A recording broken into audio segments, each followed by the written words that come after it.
While millions of people are beginning the new year with resolutions, only one man is starting 2011 predicting what this entire year will be like. That man is Gerald Celente, the CEO and founder of Trends Research Institute, and he's sitting down with RT now to tell us what we can expect in 2011. My first question for you, of course, is about the economic crisis. While for the past years, economists, analysts, journalists, everyday people have referred to this as a Great Recession, you, for many years, have been calling this the greatest depression. And you say that in 2011, in this year, every citizen is going to realize it and is going to agree with you. Why is that? Because they're running out of schemes.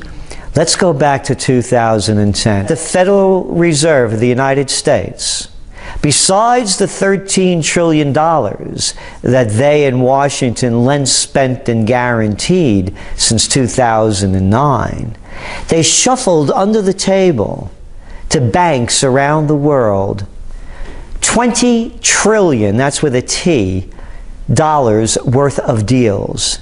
They gave money to the banks of Japan, the banks in South Korea, the banks in the Netherlands, to Credit Suisse, to Deutsche Bank, to the banks in Ireland and England. They gave money even to the banks in Canada. The Federal Reserve gave these no interest or extremely low interest rate loans to corporations such as General Electric, Harley-Davidson, McDonald's, Verizon, and their buddies in the hedge funds. So we don't know these things are going on behind closed doors, and the only way we found out about it is because of that one-time reporting requirement that came about from that Dodd-Frank bill that was supposed to bring about a new type of financial regulation, and it really didn't. It brought back more of the same.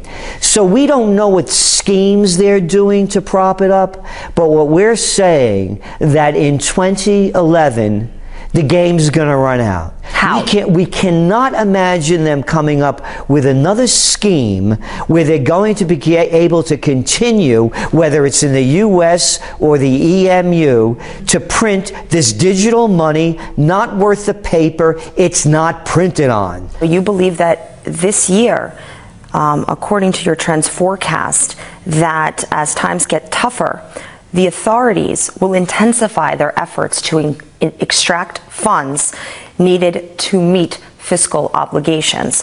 What does that mean? Well, that means they're going to try to extract it from the little people. And when I say that wake-up call, look what's going on in Europe. The people have woken up. What they call austerity measures. This is what an austerity measure is. You know that degree you have in worthlessness that you went to college for? You can't get a job. What do you have as the unemployment rate over in Europe? Well, in Spain, 18 to 26-year-olds, it's about 50%. And then when you look around Europe, that 18 to 26-year-old, you're looking 30, 35, 40% of these kids unemployed with college degrees. So now, you're not going to get a job. Oh, and by the way, those services you're getting, we're cutting them. Oh, and those pensions and benefits that your parents are getting or other people that are working, we're going to cut those too. Oh, and one more thing. We're going to raise your taxes. You know that education that's not worth anything? It's going to cost you 3 times as much to get one. Particularly in England. That's why they're taking to the streets. So that's why we have, on one end, it's the wake-up call, and the other one, it's screw the people. But the people realize what's going on. That's the wake-up call. You say the youth of the world will unite. What do you mean by that? This is where the revolution's going to happen. The youth of the world have, and particularly in the United States, mountains of debt to climb and no way to get to the top. And they're seeing the too big to fails bailed out. They're seeing the gap between the rich and the poor, the widest in the United States of any of the industrialized nations. So now they have a cause because it's affecting them. So what we saw in England, again off with their heads, what we saw in Italy with the students taking to the streets, you're going to see it in Spain, you're going to see it in Ireland, you already saw it in France. Figure it out. How about in the U.S.? The U.S., again, is going to be slower but it's going to happen here at a different level. Remember, the U.S., the place has been beaten down and pushed down. You're going to see a revolution worldwide. What's going to unite them in this cause is another major trend. Journalism 2.0. The internet has become the great connector. They all know what's going on. They're all Facebook. They're all together. They have a system where they're interacting and relating. It's a different kind of social network than the other one, but the same. Cyber war, or cyber wars, you say, is going to be amped up this year. Why so? Every major country knows that cyber war and cyber crime are going to be ongoing trends. People ask me, what kind of good job opportunities are there? That's one of them, becoming a cyber sleuth. At the worst levels of any decline, jobs for those kind of skills continue to increase.